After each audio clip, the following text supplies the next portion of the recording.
Hi, I am Jeffrey Wernick, and I'm pleased to have my guest here with me, Stefan Molyneux. If I mispronounce that, please correct me. That's fine. Okay, I did good. Okay, good.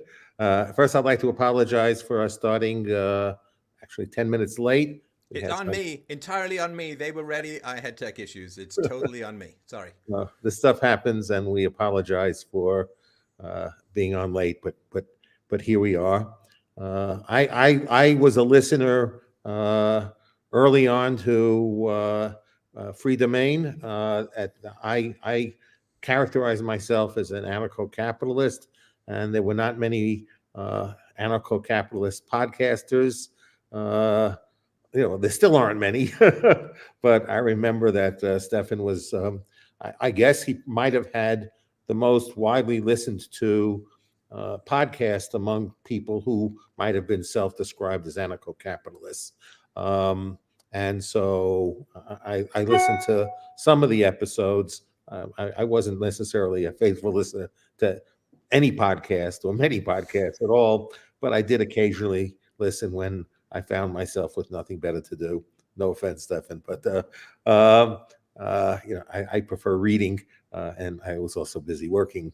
But I did find your podcast interesting, and probably listened to it more than most podcasts that I listened to, which was not many. So I understand the topic that you want to discuss today is upon peaceful parenting. Uh, I also describe what you do as philosophy. I think sometimes you describe it as moral philosophy, but uh, I would like to start off questioning you is how do you define morality and moral philosophy? I think many people consider themselves moral philosophy, and many people who describe themselves as moral philosophers, other people would describe as either immoral or amoral philosophers. So the question is who controls the definition of what it means, what moral means, and who defines what a moral person is? Right. That's a great question. And the reason that I do that is that morality is the one area in philosophy that is exclusive to philosophy. Now, philosophy is like the all discipline. You have a philosophy of science, you have a philosophy of morals, you have a philosophy of politics, you have a philosophy of self defense and property rights. But the one thing that philosophy should focus and center on is the primary differentiator in the general spread of human knowledge, which is morals and virtues and so on. So it's not who gets to define morality, it's what is morality. So my definition of morality is it is universally preferable behavior. Behavior that can be achieved by everyone at all times, under all circumstances, and does not logically self-contradict. Now, this is taken to some degree out of science and physics, right? So if you have That's kind of Kantian. yes, I'm sorry, I hate to say yes and no, but so Kant would say act as if the maxim of your action becomes a universal moral rule, but that is not objective because let's say you're the strongest guy in the village and you say arm wrestling is how we should determine who gets the bride.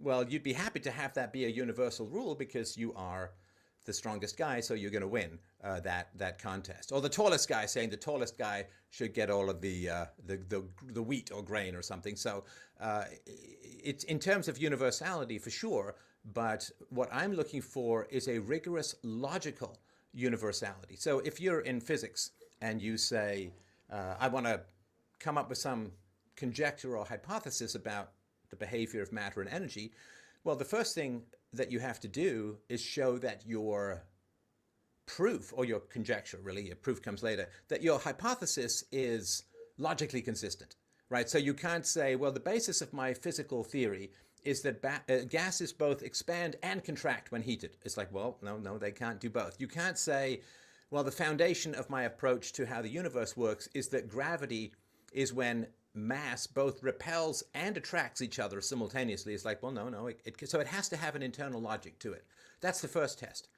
Now, once the physics theory passes the test of internal consistency and logic, then we can start to say, does it accurately describe and predict what occurs in the world, right? And it's the same thing with a mathematical theory or even a business theory, right? A business theory can't say, well, we're going to go from 5 million to 50 million by expanding and contracting the business at the same time. Like that would be the actions of a lunatic who's probably writing with poop on the walls of his padded cell. So you'd have to have some kind of consistency, and then your business plan should accurately predict and describe what happens to a large degree, right? So internal consistency, accuracy in the world is the standard we use for everything. And why not morality?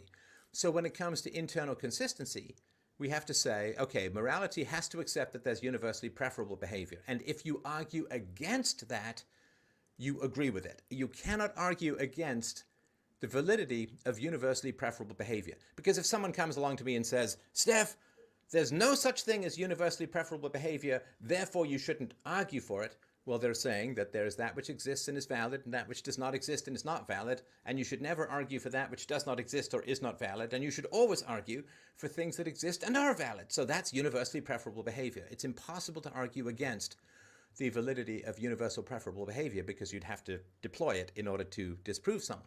So once we accept that there is universally preferable behavior, which can't be denied, then the only question is, what is universally preferable behavior? Now, if we look at the four main aspects of morality that are consistently upheld and no sane person would disagree with, which I know is not a proof, but let's just do a little shorthand here for a moment. And you say, well, the big four bans are rape, theft, assault, and murder, right? So rape is the violation of bodily autonomy, theft is the violation of property rights, assault is another violation of bodily autonomy, and murder, of course, is the ultimate denial of bodily autonomy by making the person We're talking about basically part of the 10 Commandments, which basically, so it's don't covet anything that's not yours. So, right, and thou shalt not murder, thou shalt not steal, and rape and assault would be included. Assault is a minor form of physical damage compared to murder. So then we have to say, okay, so let's just say... because we have property in ourselves like we have property in any other asset. So any violation of us, our body, our property, or our body is a violation of us. Madison said we have rights in our property and property in our rights.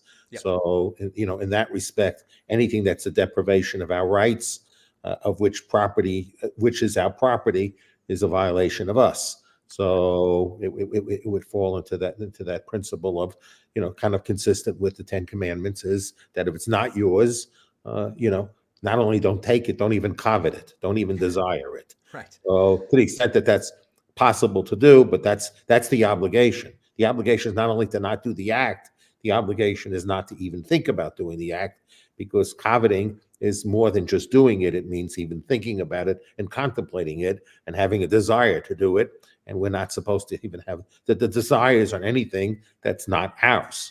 Right. Yeah. I mean, it's a lot easier to stop evil in the mind than it is in the hands, right? Right. So let's look at stealing. So if somebody says stealing is moral, stealing is universally preferable behavior. It is universally preferable that everyone steal at all times, under all circumstances, everywhere, no matter what.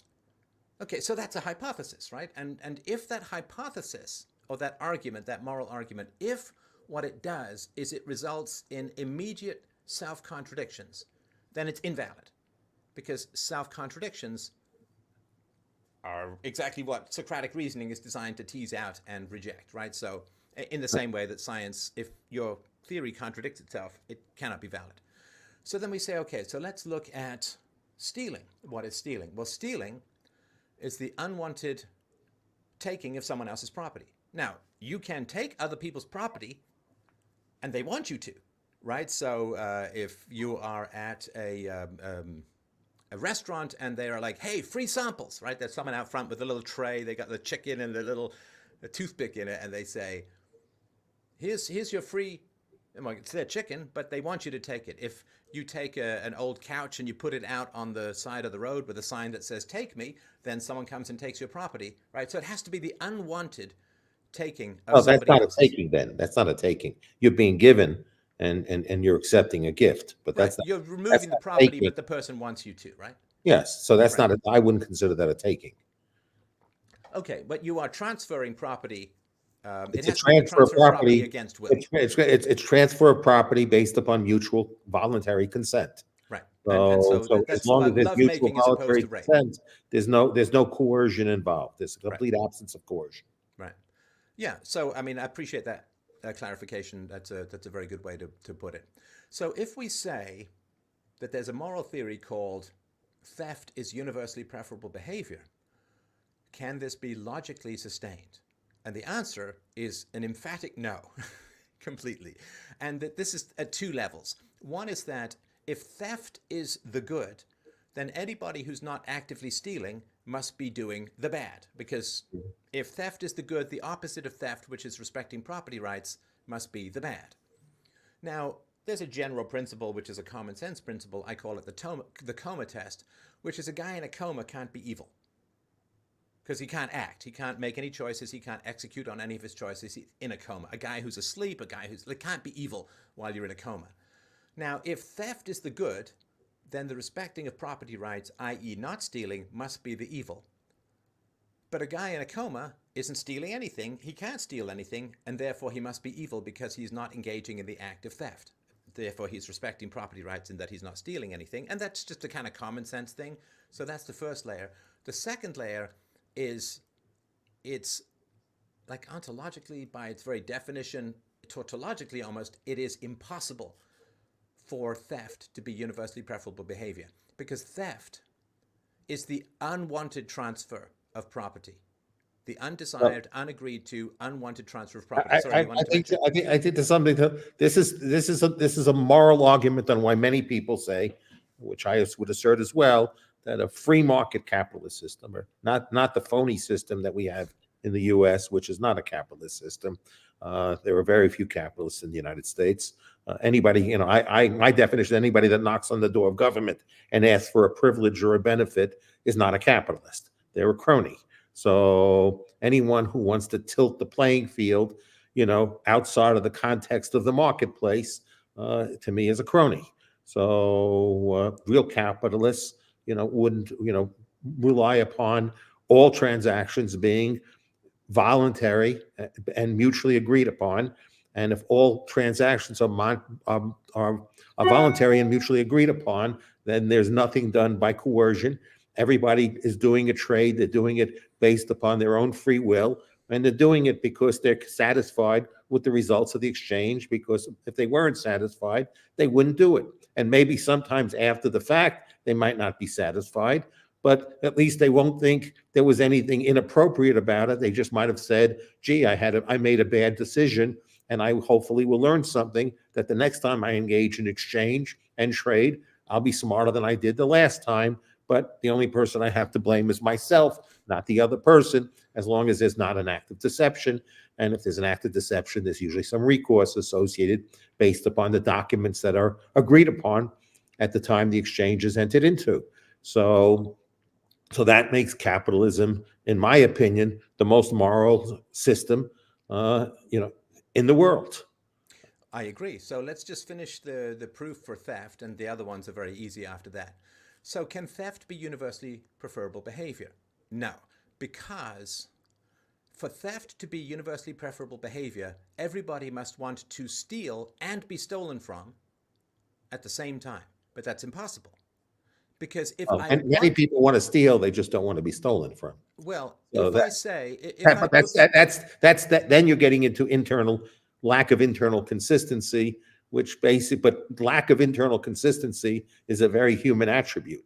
So well, no, but we're talking about not individual scientists, but a scientific theory, right? So individual yes, yes, scientists can be bad at science, but that doesn't invalidate the scientific method or the logic right. of the proposed hypothesis.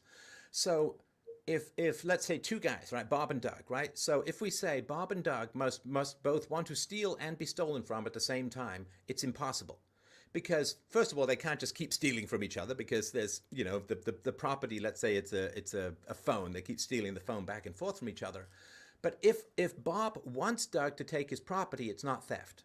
If Doug wants Bob to take his property, it's not theft. Then it's in the realm of a gift or something by the roadside or a food sample or something like that. So theft is when one person does not want the property transfer to occur. But if you say theft is universally preferable behavior, then everybody must want to steal and be stolen from at the same time. But if you want to be stolen from, it's not theft. And therefore, the category completely disappears in a giant flailing of self-contradiction. So you cannot ever say, with any logical consistency, theft is universally preferable behavior. Now, the opposite of theft is respect to property rights. Is it possible, in other words, do no logical contradictions arise from everyone respecting property rights all the time? Like, let's just take the phone and Bob and Doug, right? So it's Doug's phone and Bob doesn't take it. Can both people achieve that without self-contradiction? Of course. Absolutely. So the fact that respect for property rights is universally preferable behavior that results in no self-contradiction, because it is possible. The guy in the coma, is the guy in the coma stealing Bob's phone? No, he's not. Right? Therefore, he cannot be categorized as evil, so it passes just that common sense coma test. And also, there's no logical self-contradiction in the respect for property rights. However, if you say theft is universally preferable behavior, there is an immediate self-contradiction in that theft vanishes as a category if everybody wants to steal and be stolen from, and therefore you have you're saying that this is a valid principle, but the principle evaporates the moment you try to apply it universally. So it's asymmetrical is sort of what I'm saying, that two people cannot both achieve the morals at the same time. Let's look at rape.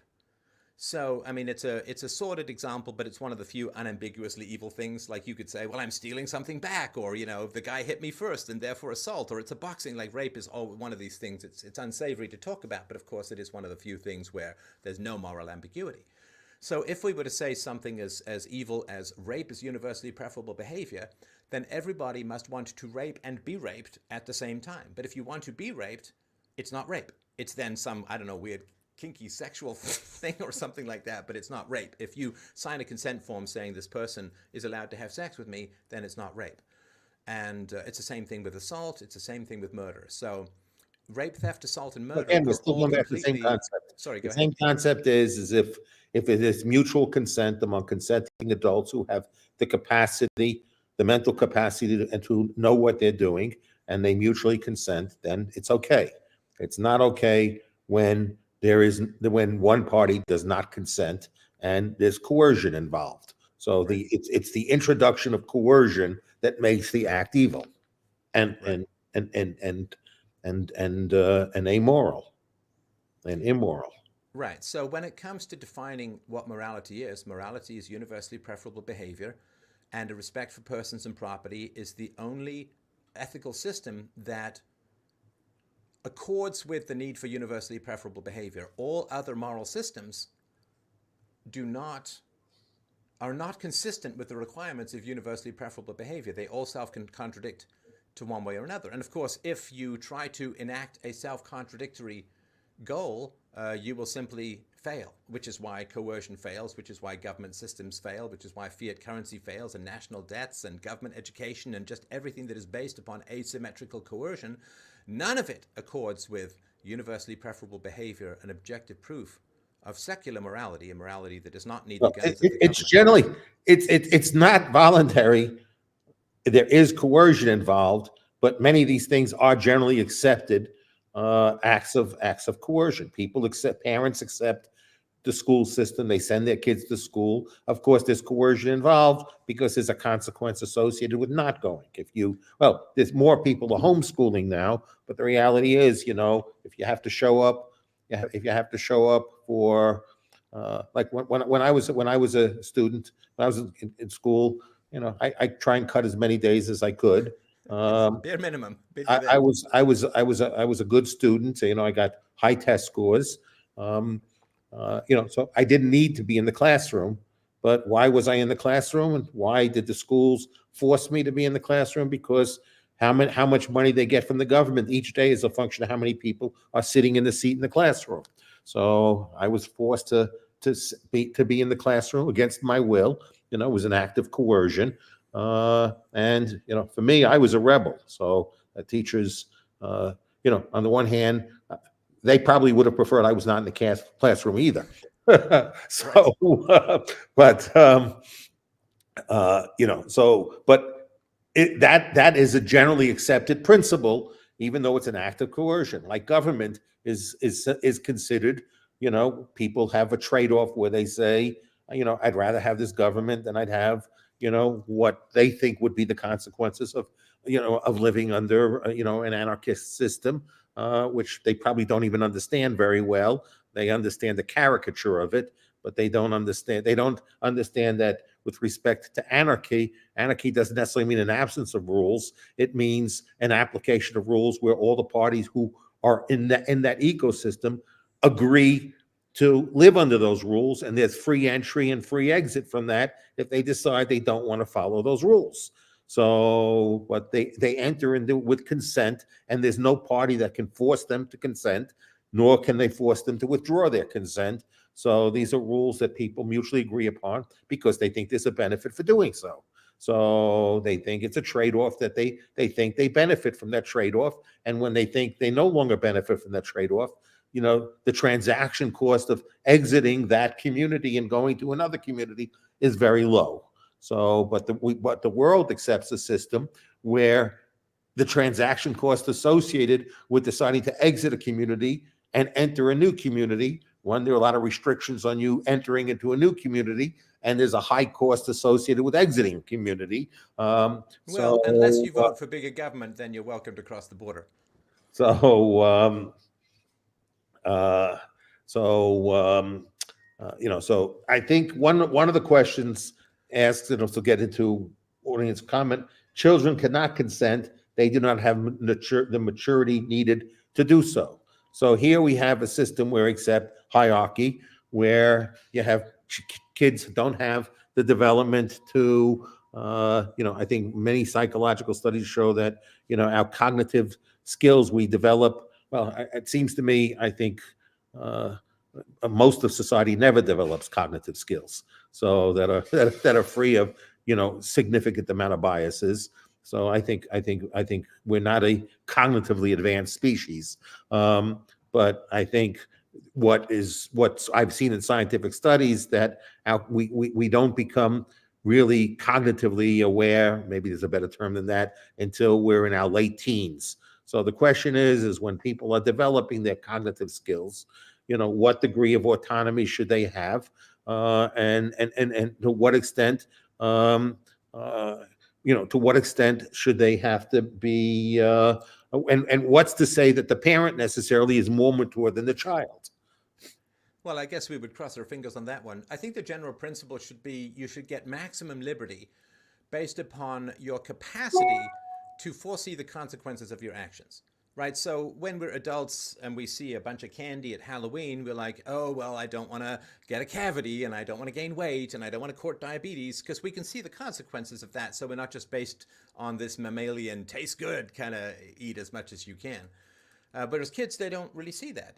The future is a bit of a blur. They live in this kind of hooded moment to moment existence. So the parents have to be the future selves of the children, restraining the appetites of the children in the here and now, because children will just eat until they get sick, for the most part, right?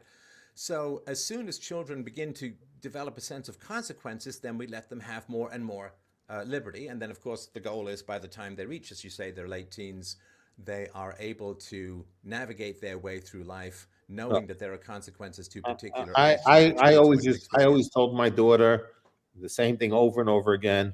I said, with freedom comes responsibility.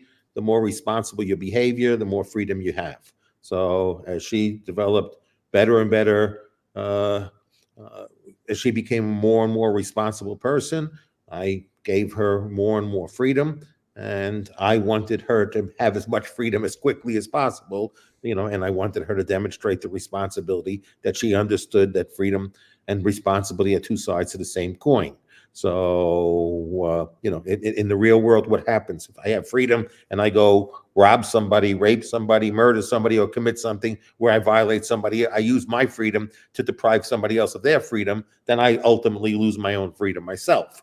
So, and so in society, it works pretty much the same way. If you behave responsibly, you have a lot of freedom. If you behave irresponsibly, that freedom is constrained, so and restrained, so suppressed. So ultimately, how much freedom we have, and I think that's if people look at the literature of the founders of America, who hoped that we would succeed in this exercise and experiment in self-government.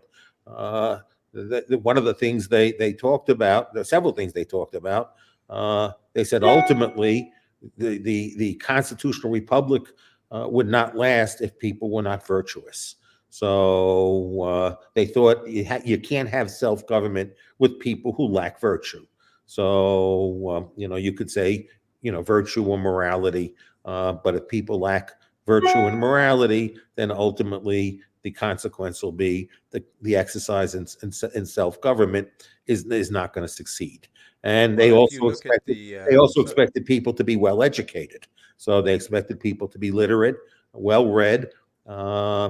Benjamin Franklin said the responsibility of every citizen was to be knowledgeable on politics, economics, rhetoric, and law.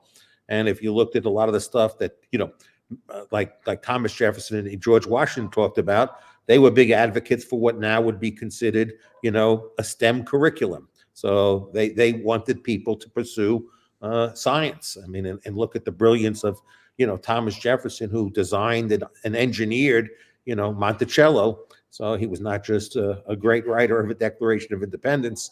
He was a polymath, as many people were polymaths at that point in time, because they had a different form of education than we have today. They were taught to think and develop their mind. Now we teach people skills so they become good employees or mediocre employees. So probably is a better description. You were going to say something. Sorry. Oh, yeah, I was just saying if you look at the legal system that was developed in the common law traditions of the West was a very complicated legal system with lawyers and advocates and evidence and rules of evidence and chain of custody and all kinds of complicated stuff, which can only work if you have a few crimes. If you go over a certain number of crimes or a certain percentage of crimes, the system can't work. And this is why you end up with this horrible travesty of plea bargaining where you go to jail for bribing a judge, but the prosecution can bribe you with 10 years additional sentence in order to plead guilty. And this is why 2% of criminal cases go to trial these days, because the system was built for people who are mostly moral with a few exceptions. And that's why it can be so focused on all of these complicated rules to try and get to the truth. But when you have an overwhelming sort of tsunami of criminality, then the system completely breaks down. And so where we lose morality, we lose justice in that sense. How much of a tsunami of criminality do we have is because of the facts that we have a proliferation of a criminal code where much activity is, I mean, like people might not like it, but if I decide I want to consume drugs, as long as I don't do anything bad while under the influence of drugs, it might be bad for me. It might be bad for my family, but my wife could divorce me. She would get custody of the kids. So there'd be consequences. Ultimately I would suffer the consequences of my own behavior. So a lot of people are in prison for actions, that might not have a victim other than themselves. So how much of this criminality is associated with really a system designed to have a lot of criminals? So is the goal of our criminal code to prevent criminality, or to call many people criminals because they engage in activity that somebody desires that they not engage in from their own sense of morality that they want to impose on other people? Prostitution, the same thing. If you have two parties willing, to consent, what's wrong with that? So money is exchanged, but it seems to be that they're each getting the value that they negotiate, and it's a voluntary act. So I mean, what would a criminal code look like? If basically all activities done by mutually consenting adults were legal. So how much less crimes would we have? if that's the case. Why isn't there a right to? And I had a very good friend. He passed away a number of years ago. One of my closest friends in my life, and a mentor to me. And I remember one day we were at a restaurant and we were talking about freedom of association. And I'm someone who my ex-wife is black. So I would consider myself, someone that is very accepting of anybody. I judge the person. I don't judge any other attribute besides who they are. Not how they, their history of their birth, and their race and religion. I don't care about any of that stuff. And yet I told him that people had a right to discriminate. Like, as me as a Jew, if I go to a restaurant with somebody who hates Jews, I want to know that they hate Jews, and then I Don't won't give them go. your money. Yeah. I won't go to that restaurant, because why do I want to give money to somebody that hates Jews? So if people want to ban me because I'm Jewish, I'm happy to know that they don't like me for Jewish, and then now I know not to give them my business. And vice versa. If somebody doesn't want to, do business with me, for whatever reason, they have the right. They have the right to do that. We have freedom of association. So I think there's a fundamental right, to discriminate. I don't like discrimination. I personally think it's horrible. But a lot of things I think are horrible that people have a right to do. Well, and you would want to let the economy punish those who have irrational discriminations, right? So if I run a business and I say, I'm never hiring a redheaded person because a redheaded guy beat me up when I was a kid, the last thing okay, well, I've just reduced the talent pool for my business by whatever percentage there are of redheaded people. I guess it's different in Ireland than it would be in Somalia. So if I'm discriminating in an irrational basis, and then I say, I'm reducing my talent pool, my business is going to do worse, right? Right. And if I want to run an NBA team and There's a market consequence to it. yeah, I there's a hire financial people. consequence. The I market hire will punish people, you. and what'll happen is, if I have a mentality that I don't hire the best, I just hire people because of the way they look, and what religion they might be, or any other attribute other than, are they really the best at what they do, for what I need. Ultimately, the talented people that might come into that company will not stay there. Right. So ultimately, they'll keep the worst element, and there'll be an unproductive business, and there'll be a business of a bunch of people who are losers, either being marginally profitable or going bankrupt, and then the business owner will have to figure out what to do with their life, and the employees who lived in that environment, will also have to live with the consequences of doing that. Well, and So boycotts are perfectly fine as well. That if you find somebody be discriminatory in business, you can publicize that. It's not defamation if you're telling the truth, and the market can punish them, and the lack of talent can punish them. And let's decentralize the punishment of people who are not committing direct violent crimes. Just decentralize it, make it part of the community standards so that people can deal with it in a peaceful fashion, rather than giving power to a small group of people, which will always end up being abused. correct. At least I strongly agree with that. Now, going back to the topic, even though I find this more an interesting topic than peaceful It's your parenting. show, man. Wherever you want to So, take me, but I'm on the Jeff you want to train. talk about peaceful. How did you come up with the name Peaceful Parenting, and what inspired you to write this book? What do you think you have to contribute to? For me, being a parent is too late. My daughter's grown up, and so I try But and be a you I have try kids and in be a the peaceful environment. grandparent. Yeah, you I try and everyone be a has kids peaceful in the parent. environment. There's always kids that you can talk about, and parents that you can influence. So I come from a very business background, right? I was an entrepreneur in the software field for a long time. Before that, I had various jobs. I did manual labor. I gold panned and prospected up north, which sounds irrelevant, but it's really not. So I'm used to sort of very practical, solutions-based, prediction-based, actionable things. So when I was writing business plans in the business world, I was a chief technical officer for many years in a software company I co-founded. I had to have practical solutions. I had to say, here's how we're going to market, here's the conferences we're going to go to, here's the price point, here's how it covers the payroll, here's the growth scenario, here's the market opportunities, here's the competition, your standard strengths, weaknesses, opportunities, and threats analysis. So I'm used to very practical things, and I'm used to working with what is rather than very big abstract Because when it comes to ethics, a lot of people are like, well, there's a trolley coming down the road, and there's this, and it's like you're never going to experience that in your life. It's not a real scenario, right? It's like me saying, well, I have a business plan for how we're going to open our first software office on Mars. It's like, that's not going to happen. Let's deal with what is in the world. Let's deal with what we can actually act on rather than these bizarre academic abstractions. I mean, I spent time in academia. I got a graduate degree. So what are the main advices you would give to a parent? Right. So, but I'm just giving you why I started down this whole road to begin with. So, like yourself, I think we're both on the same page, Jeff, regarding the non-aggression principle, right? Yes. Thou shalt not initiate force against others, right? Now, I love the non-aggression principle. I kneel before it. I light candles to it. I do incense. I'd make sweet love to it if I could. I'm very, very much down for the non-aggression principle. But as a practical entrepreneur, what I have to say is, okay, I want to advocate for the expansion of the non-aggression principle. What can I do about central banking? Nothing.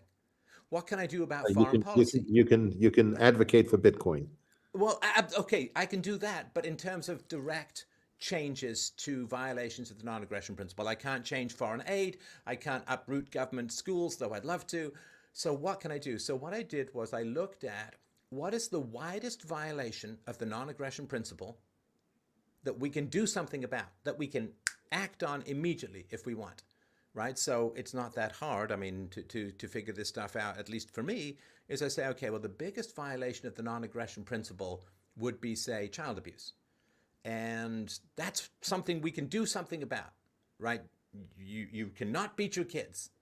That you can do, and nobody's going to throw you in jail for it. You don't have to protest. You don't have to risk people turning off your bank account. You can advocate for the peaceful treatment of children, reasoning with children, negotiating with children, rather than initiating the use of force against children. Because the only way you can reasonably use force is in self-defense, and children hopefully are not running at you with a chainsaw. So you're probably okay with not initiating the use of force against children. So then I realized, of course, much though I love politics, economics, and law, and all the stuff that we're talking about here, if I want to have the biggest effect on reducing violations of the non-aggression principle, I need to talk about parenting. I need to talk about how to not initiate the use of force against your children. And I did a sort of back-of-the-napkin calculation because I've been doing this for almost 20 years and I have over 1 billion views and downloads of my shows.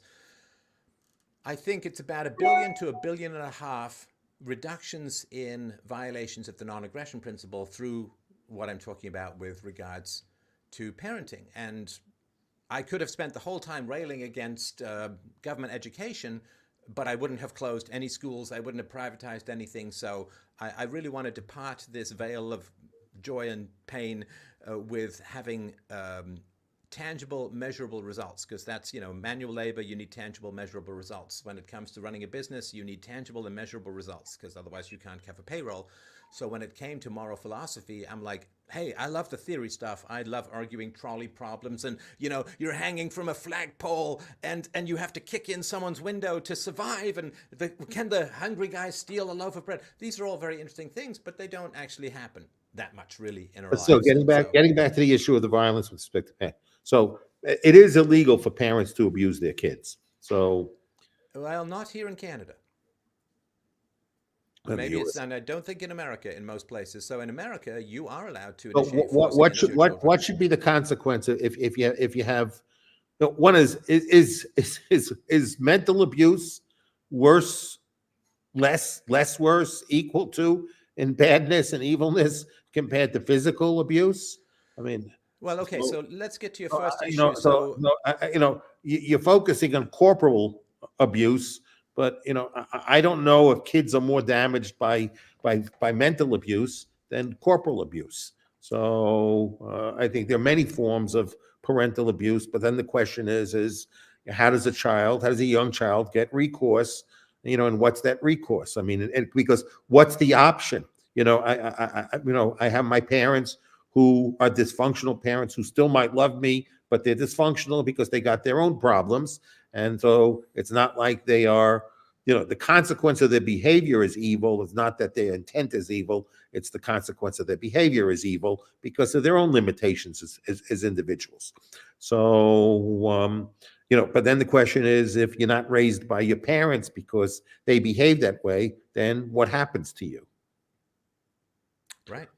So, as far as child abuse not being illegal, well, of course, you and I would not want to take the laws as the ultimate arbiters of morality, but it is perfectly acceptable in most places in the world to initiate the use of force against your children by hitting them, by spanking them, by forcibly grabbing them and sitting them down on a stair in a timeout, by locking them in their room, by denying them food, all things that would be completely illegal against any adult in your environment, but which we allow to be perfectly legal with But regards again, how to many how children. many kids would prefer that to the option of what their option was if they don't have that? Do they prefer that to being in a foster home? You know what I mean? What's the option available for kids who are completely dependent upon an adult if their parents love them, but their parents are, look, I had personal experience. I mean, I was physically abused and I was mentally abused. So my father wasn't a bad guy. My parents didn't have a great marriage. And, so sometimes somebody has to suffer the consequences, so it was a dysfunctional relationship. And, I think I turned out, reasonably well. Many people might argue that. But, the point of it is, if I have to take a look at the options of trying to figure out how to survive in my own house versus being out there and being picked up by a foster home or stuff like that, I didn't doubt that my parents didn't love me. I mean, so I was sure they loved me, but they were just had their problems. So and their problems caused a problem for me. And it was an effort for me to learn how to deal with those problems. Um, but still, I think that I think that to some extent it helped shape me to be a better person having to deal with those problems. So, you have to toughen yourself up when you deal with those problems. And maybe you can turn out to be a person of greater empathy because you know what it's like to live in an environment where there's an absence of empathy.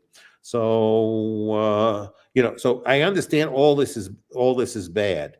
The question is, are the options better?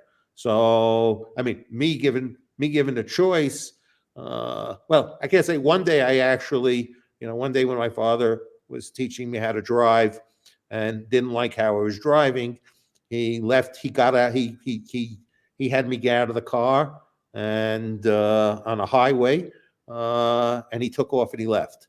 So, so I walked to a local police station and I asked to be put in prison. So the police asked me what I did wrong. I said, I all I want to do is I think I'd rather be in jail than go back home. Oh, good. So they ended up calling my parents, and my parents came for me, and the police were not sympathetic to keeping me in jail. They felt I was better off at home, and maybe there was a benefit for me going back home. But I actually did at that moment. At that moment, maybe I would have regretted it 5 minutes later. But at that moment, I felt I would rather be in jail than go back home. But I think at the end, when later in life, my father and I became good friends, and I harbored little to no resentment, towards him because I recognize that he's a human being like I am, and we're all flawed. But again, I didn't doubt that he loved me. He had his own way of showing it, but I didn't doubt it. And is that better off than being in an environment where you get no love, but you don't get any corporal punishment either? Who's to say which is a better environment?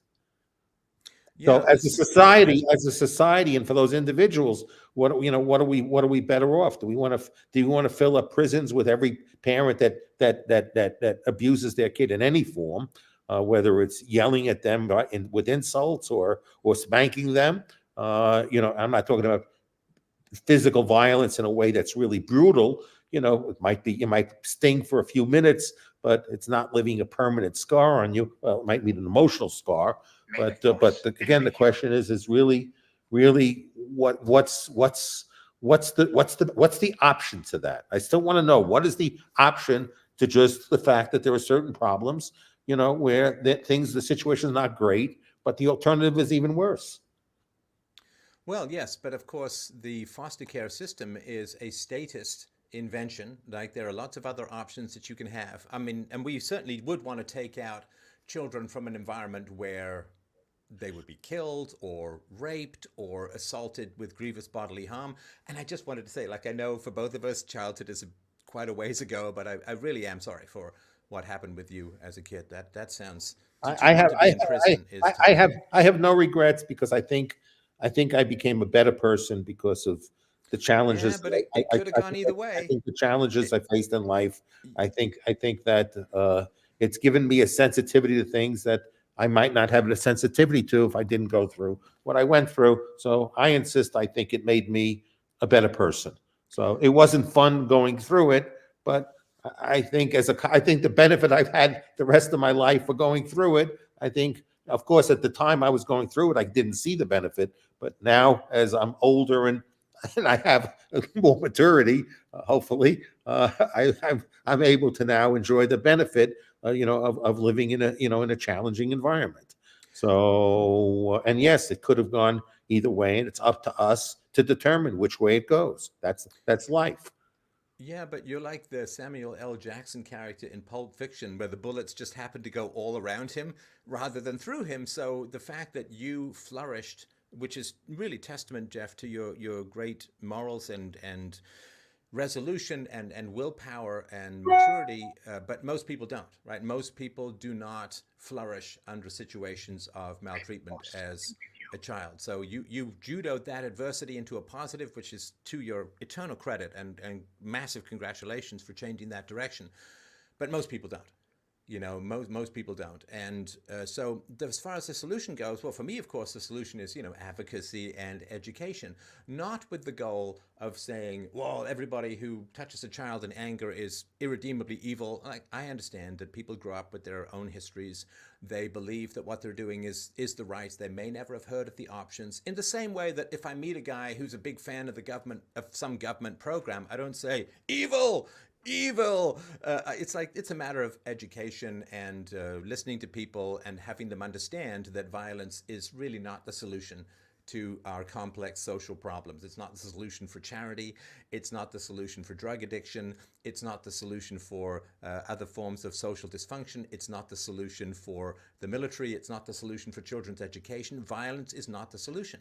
And No, it's I no think more the that solution in the house than it is in the city. Sorry, go well, ahead. you and I are having this conversation on Bitchute, and what's the Yeah, philosophical exactly. principle of Bitchute? The philosophical principle in Bitchute is that I view demonetization and deplatforming as acts of violence. Mhm. So I think I think however unpleasant any conversation is, the only way to resolve any conflict, even if you don't resolve the conflict, at least you create a better sense of mutual understanding is through dialogue. And dialogue means what we're having right now. We're each talking and we're each listening to the other person, and that's dialogue. And I think the only hope for humanity, is dialogue. So that's what BitChute represents. Is the fact is that people should never stop talking, and anything that interferes with people being able to speak and somebody willing ability to listen to that person who speaks, to me, is an act of violence.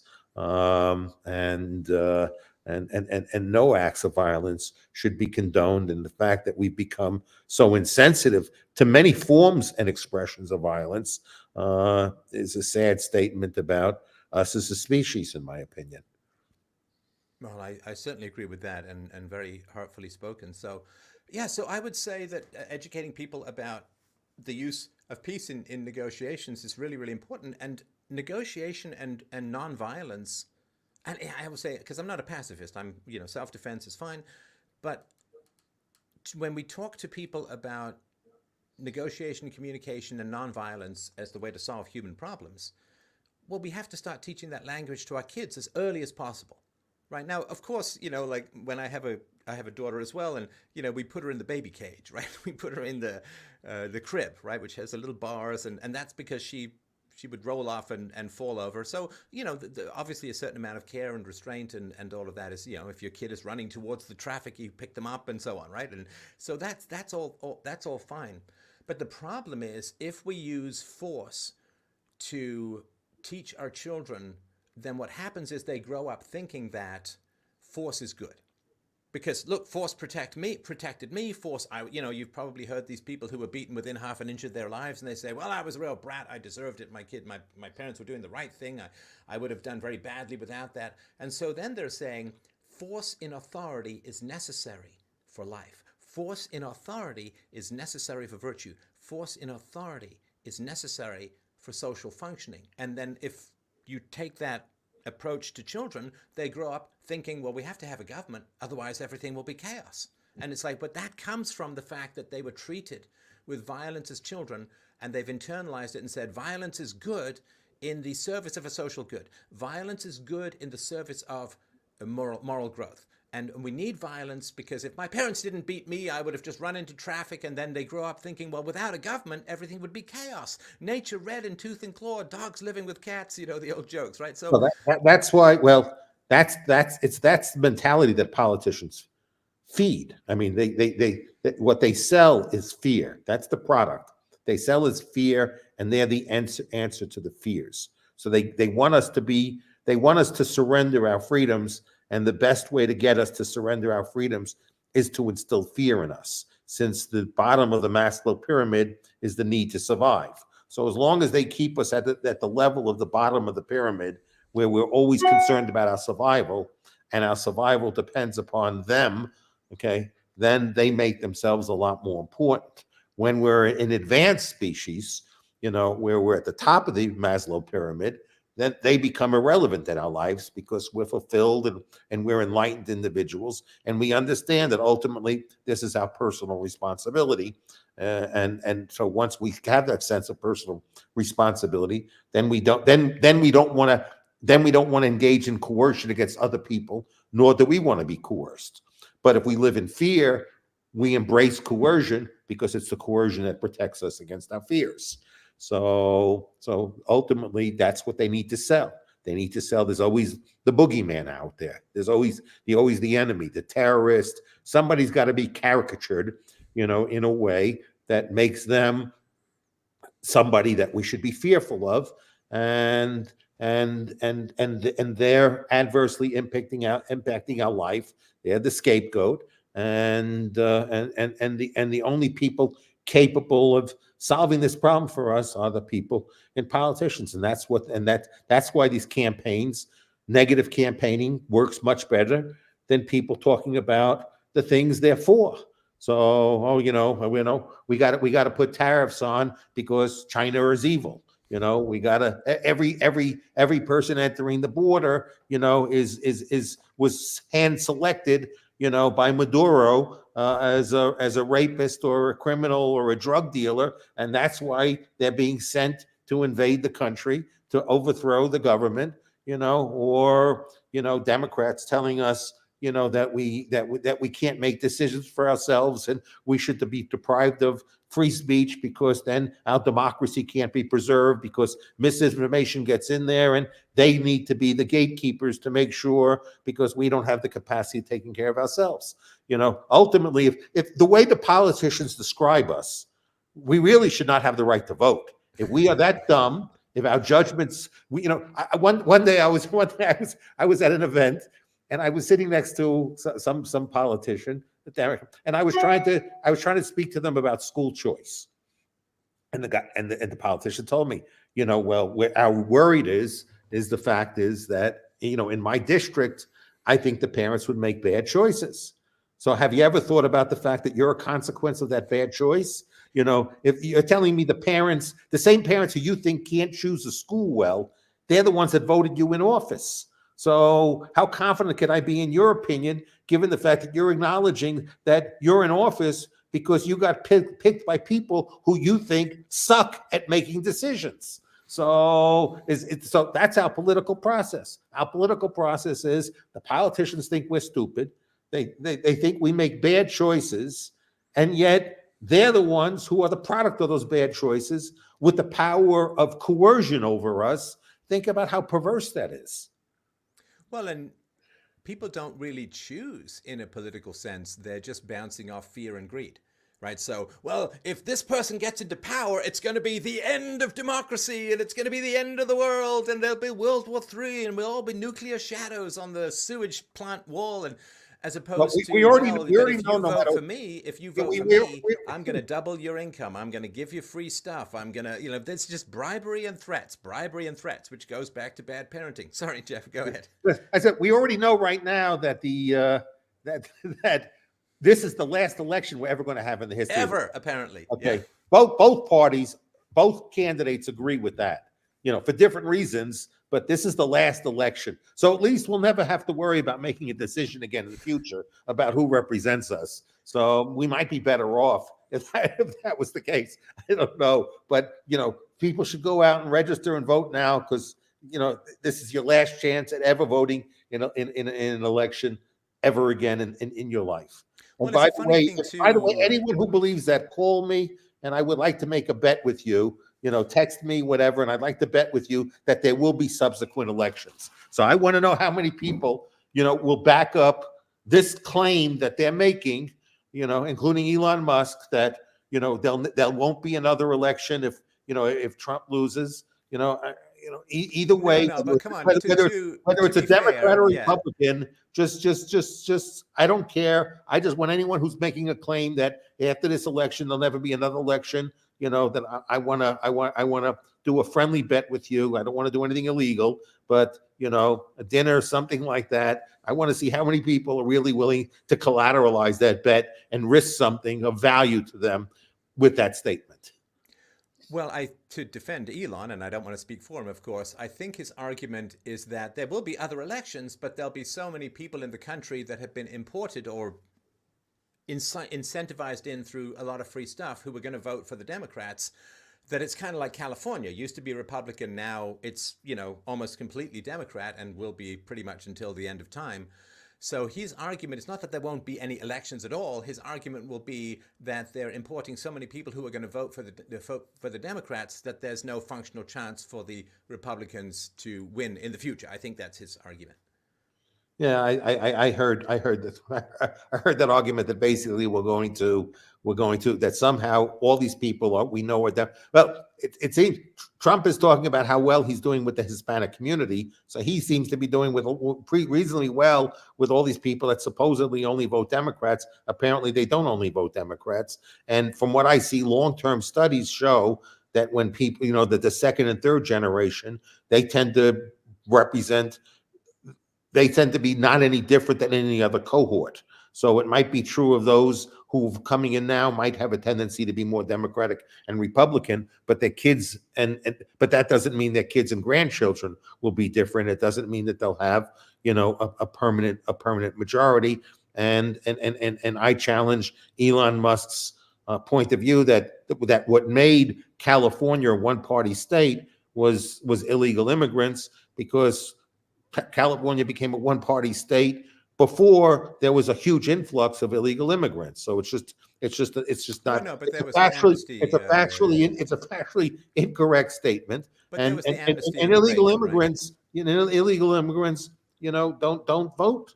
And there's a myth. And I guess he thinks that they'll all be made legal. But to be made legal, there needs to be.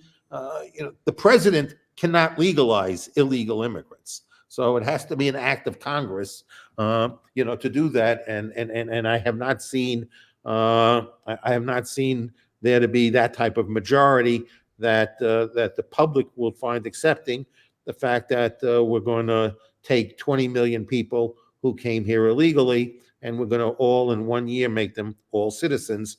I doubt that will be something that Kamala will be able to implement on her own.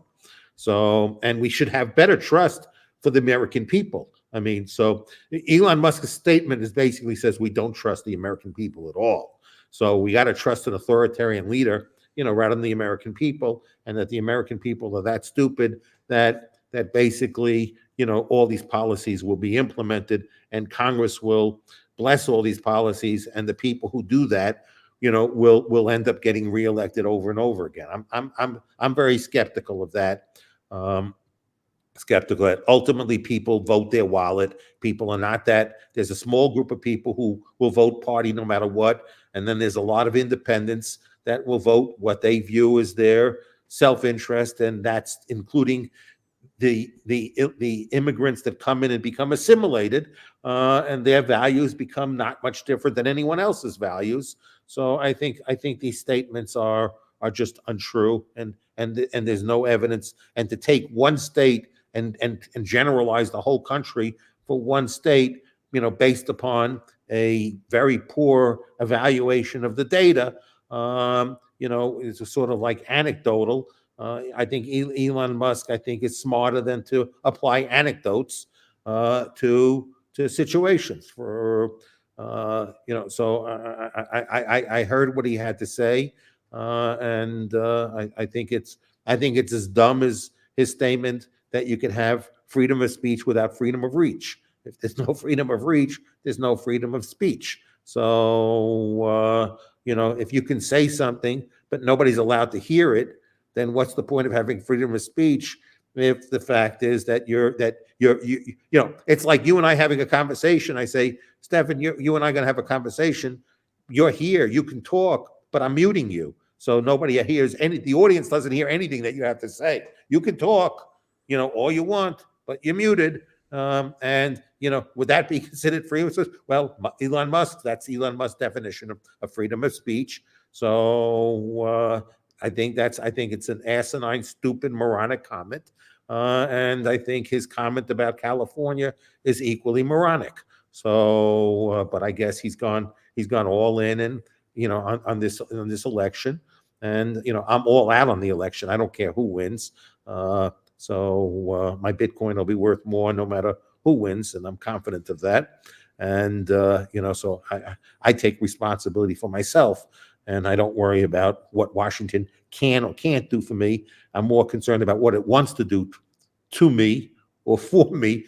But if people were really realistic about the situation, now we're getting a little off topic, I'm sorry, but really, how much has the tax code changed from Trump to Biden?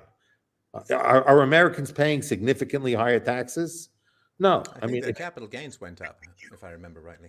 So yeah, capital gains went up a little, but ultimately people are not paying significantly higher tax code. The tax code doesn't look very different. No, but it's the spending, right? I mean, deficit spending is just deferred taxation. So if you don't raise the taxes, regarding the border stuff, Biden over 4 years increased the deficit less than Trump increased it, and as people have been scoring, as third parties have been scoring who will add more to the deficit in the coming 4 years based upon the economic proposals, reasonably responsible. It doesn't mean they're right, but people who are considered reasonably neutral third parties who evaluated the proposals have said that Trump will add about $7.5 trillion to the deficit, and Kamala will add about $3.5 trillion to the deficit with the proposals that they've made. So, if we're taking a look at spending. Okay, sorry, I'm not sure if we're still, you've raised about 30 points, so I'm not really sure if we're having a dialogue or not anymore. Sorry, go ahead. Okay. All right. So, with regards to the deficit, I, of course, criticized Trump at the time for the deficit spending as well. To be fair, he did get hit with COVID, and it was pretty hard to keep the economy going when the governors were shutting everything down. So that's one issue. With regards to, you say, well, but the immigrants in a couple of generations, they might be more conservative, but you understand that the conservative or the Republican Party is not very well satisfied with, well, but maybe in 100 years you might get some votes back. I mean, that's not something that any responsible party would be down for. Regarding legalizing 20 million people in order to win the election, you don't need to do that. I mean, if Trump won by 70,000 votes, you don't need 20 million people to swing the election. You just need enough because, they're often quite narrow, which is almost partly by design. So there's that aspect. With regards to California, it wasn't an influx of illegals. It was Reagan's amnesty, which he later regretted, that tended to turn the state pretty solidly blue and has remained there forever. And with regards to illegals voting or non-voting, well, there's no ID requirement, so who knows who's voting? I mean, I think they're actively blocking measures to have people show. I mean, you had to show ID to do just about anything, particularly over COVID. So, with regards to illegals not voting, I mean, yeah, I get that that's the law, though there does seem to be some trying to get people signed up pretty quickly. But in the absence of a strict voter ID requirement, and again, I'm not a big fan of voting, I'm not a big fan of government IDs. I mean, I understand all of that, but just from a sort of practical short term standpoint, the argument is that without strict voter ID requirements, then it's going to be very hard to keep people who are not allowed to vote from voting. Yeah, but I think I'm not convinced that it was Reagan's amnesty that was the complete reason why, or a major reason why California has been, basically a Democratic haven. But let's not dispute that point. I think with respect to the point I tried to make with respect to if we take a look at the size of government and spending, again, the Trump's proposals have been scored at adding $7.5 trillion to the deficit. Kamala has been scored at about $3.5 trillion. The proposal that we have with respect to Social Security and Medicare and their impending bankruptcies, the Democrats want to increase taxes. The Republicans want to do nothing. Okay, so regarding the tax code, I don't think if the Democrats got in power, I don't think there'd be substantive changes in the tax code, because if there were, many people who would identify as Democrats would not accept significant increases in the tax code. Because somebody votes Democratic or Kamala and voted for Biden and voted for Clinton doesn't mean, if a Democrat came in and Kamala said, I want to increase taxes to 70%, that everybody's going to go along with that and think they're going to win again when they run for office. And they think that even people who come in illegally are going to be really happy to have their taxes taxed at that rate. So the middle class is not going to allow that type of punitive taxation. This is why I think we haven't had significant changes in the tax code. We have had some. Tax rates are a little bit higher. Trump's the first 3 years of Trump's administration, he added more to the deficit than Obama's last 3 years. So even before COVID, Trump was averaging over $1 trillion a year in deficit spending. So he was a big deficit spender, more so than Obama was in the last 3 years. So I mean, I trust more. One is we supposedly have a decentralized system, so we have more states governed, I think, by Republican governors than Democratic governors. So I believe me, I don't like the policies of. I mean, I was a Reagan supporter. So I was a fan of Ronald Reagan. The only time I've ever voted in an election was in 1980 when I voted for Reagan. But outside of that, I've never voted. I've never donated to a Democrat. I don't support Democrats. I don't vote at all. I have no interest in voting, but I have an interest in good policies, and I don't want to instill fear in people. And do I think that we will move towards a more socialist system? Look, we have now populist parties. We don't have capitalist parties. We have populist parties. Who would ever thought, now that we have, a Republican Party that wants to talk about having these type of tariffs.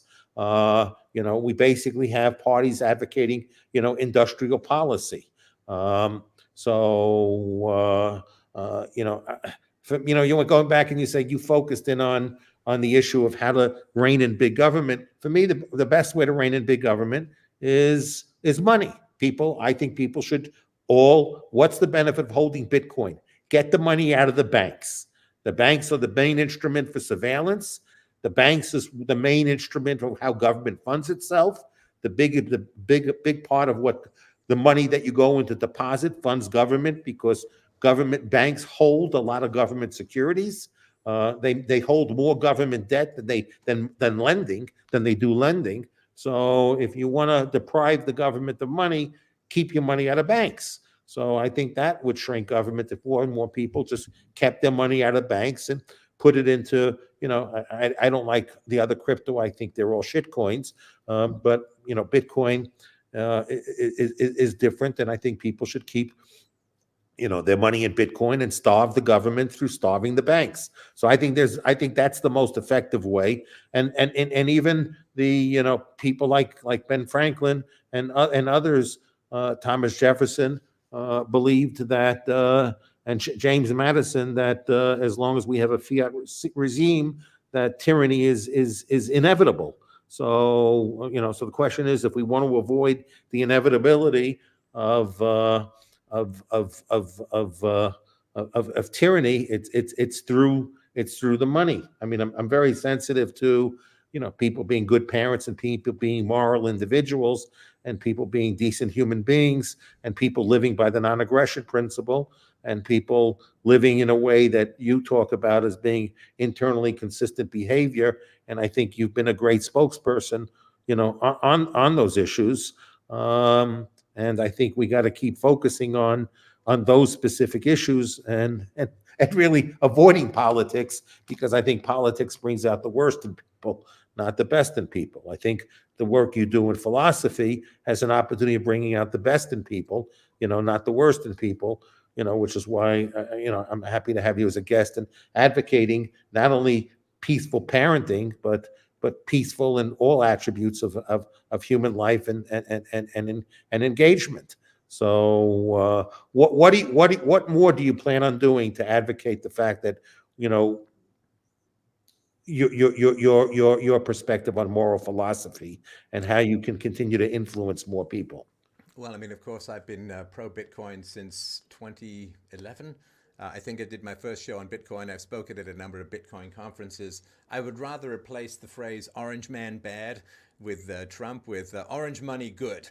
And so I've really focused on that and how Bitcoin could end war, how Bitcoin can end up the predation on the next generation known as deficit spending.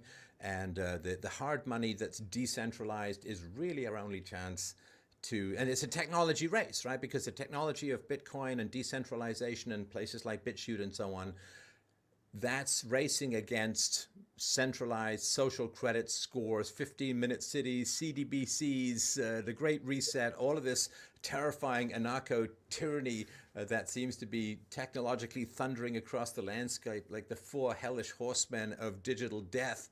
And so, keep focusing on wherever you can.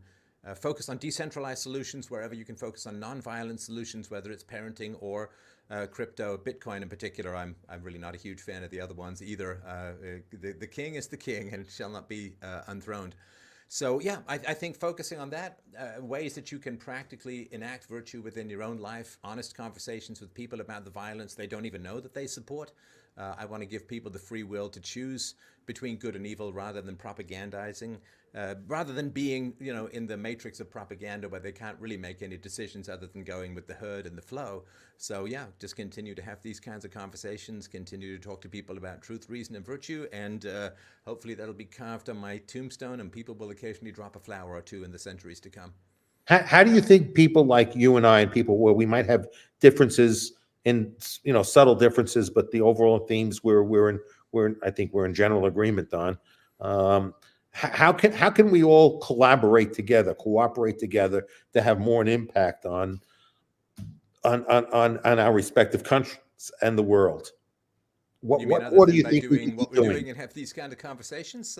I think this is great. I think this exchange of ideas and perspectives is really important. And, everybody who sees this, if I'm too controversial to share, that's fine. I don't particularly care. Just share the ideas, share the arguments, share the data. And we can hopefully, we have this incredible technology, which absolutely unguessed of in our youth. I would have just faded like a comet seen by no one a million years ago through the intellectual landscape. But because of this technology, I can speak and be listened to by tens or hundreds of millions of people over the years and last forever. And So we have this incredible technology which should fill us with absolute deep and giddy joy every day. It certainly does for me to have these kinds of conversations. So, enthusiasm, have a life that people want some part of. Don't be the fat guy on the diet book cover who doesn't want to, makes people not buy the diet book. Have energy, positivity, enthusiasm, virtue, clarity, and look at not telling people that they're wrong, but encouraging them to have a better life through truth, reason, and virtue. And I think that's really the best. After that, it's just in the hands, you can be as engaging as possible, you can be as entertaining as possible, you can really try to connect with people, but it really does come down to their choices, which are fundamentally beyond. We can influence a little, but foundationally, whether they choose virtue over vice is up to them.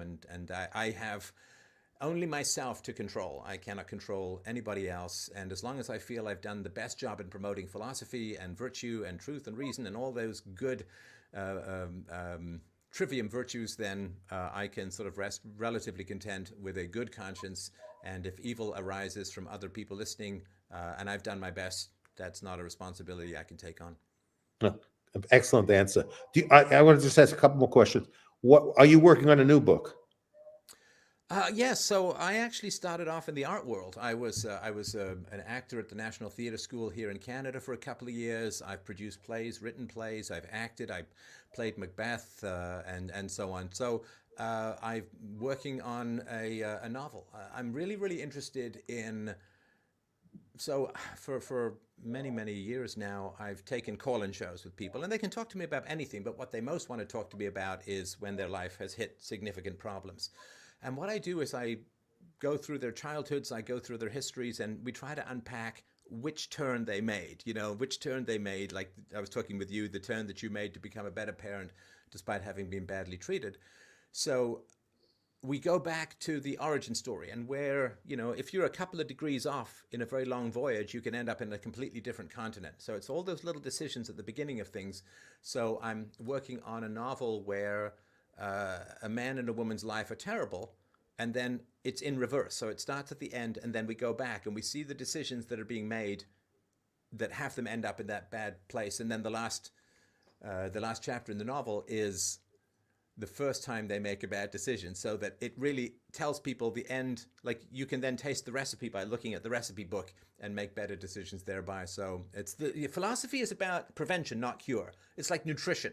Like if you're having a heart attack, you don't call a nutritionist, because the nutritionist is going to say, you got to get to the ER, man. I can't help you. If you called me 10 years ago, maybe I'd change your diet and help you, right?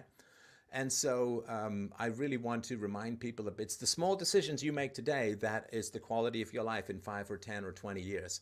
And trying to get people to remember that and focus more intently on the little decisions they're making now, rather than trying to wrangle the big messes that come down the road. That's what I'm working on at the moment. Well, that's why I liked listening to your podcast when I first got exposed to it. Now you have a Bitchute channel, so people can find you on Bitchute. What's the name of the channel you have here on Bitchute? Yeah, it's free domain. So for people to find me, I'm on a variety of social media platforms. You can go to freedomain.com/connect, and you can find every place that I am. It's still a variety, though I have been significantly wiped. The shadows remain, and the mammals still run through the feet of the giant social media dinosaurs waiting to evolve. So a lot of your content has been removed from other platforms. Oh yes, absolutely. I went through that I was in the election cycle in 2020. So yeah, I was yeeted off the planet for the most part. And do you have an archive of all this stuff? Yes, yeah. Actually, on Bitchute was synchronized with my YouTube channel, and there's a bunch of other places where FDR podcast is where people can go if they're looking for a show. They can look for it. If there's a video, which there usually is, it'll be linked underneath the show notes. And you've been, I haven't listened yet, but there's been a couple of other podcasts that you've been doing with some regularity now with Keith Knight. Is that who I've seen? Yeah, no, I mean, I'm dipping into doing other people's shows. I used to do that a lot more. Then I worked on my own stuff for a while. So yeah, I did a great series of interviews. I think, if I do say so myself, I did a great series of interviews with Keith Knight, and I worked with the Lotus Eaters as well. And of course, now with this wonderful conversation. So yeah, I'm happy to chat with people about all aspects of philosophy anytime, virtually day or night. Well, I encourage people to read. One is to go to FDR stands for Free Domain Radio. Is that what the FDR stands for? Yes, I dropped the radio, so now it's just freedomain.com. Free Domain, okay, but it's still FDR. You refer to it, so Yes, yes, free it is. domain, I should free probably fix domain. that at some So point. I Yeah. encourage everyone to become a lot more familiar with Stefan's work. I find it very, very interesting. I've enjoyed this. I've enjoyed this conversation very much. I'm happy to really have met Stefan now after having been somebody who was a listener of his podcast, and now get to know him not actually in person, but face to face to some extent. And I appreciate this conversation. I apologize for talking as much as I did. So I that's put it down to enthusiasm, and I appreciate that. yes. I'm a little too passionate, and a little too enthusiastic. I don't mean to be rude, but I think sometimes I am. No, So it's not rude. It's enthusiasm. I have no problem with it, and I appreciate the conversation. so have a great day, and thank you so much for joining us. Thank you so much. Take care. Bye bye. Bye.